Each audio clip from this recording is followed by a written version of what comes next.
L'heure est grave, les amis. Les langues commencent à se délier.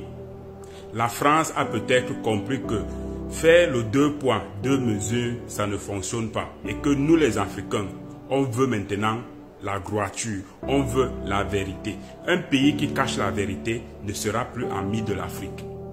La France a décidé de se prononcer et de prendre position. Le président français Emmanuel Macron a dit clairement que le Rwanda, à travers son président Paul Kagame, attaque la RDC en finançant et en soutenant les rébellions. Et il demande à Kagame de libérer le territoire de la RDC. Ça, c'est la première fois que je vois Emmanuel Macron prendre position de cette façon-là. Écoutez ce qu'il a dit. Votre visite intervient, je l'ai évoqué, dans un contexte particulièrement tragique pour le peuple congolais. Nous en avons évidemment longuement parlé avec le président à l'instant. La population de l'Est de la RDC souffre depuis maintenant 3 décennies des conflits armés, des déplacements de population et des ingérences étrangères.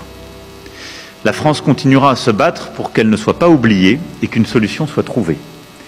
Et vous recevoir, passer le temps que nous avons passé à parler en détail de ce qui se joue, c'est aussi redire très clairement qu'il ne peut pas y avoir de double standard. Et que nous qui défendons l'intégrité territoriale en Europe, nous la défendons aussi sur le continent africain. Dans ce contexte particulièrement douloureux, je veux évidemment réexprimer notre solidarité avec le peuple congolais et rappeler ici la position de la France. D'abord, la France ne transigera jamais sur l'intégrité territoriale et la souveraineté de la RDC. Ensuite, nous n'avons aucune difficulté à pointer les responsabilités. Je vais le dire avec la plus grande clarté possible, la France condamne fermement l'action de tous les groupes armés, et particulièrement l'offensive du M23, qui doit cesser les combats et se retirer de l'ensemble des territoires qu'il occupe. Tous les groupes armés, je dis bien tous, doivent être désarmés progressivement, démobilisés. Et c'est un recours plein et entier à votre souveraineté qui doit s'en suivre. Le Rwanda, je l'ai redit au président Kagame dans un échange récent, doit cesser son soutien au M23 et retirer ses forces du territoire congolais.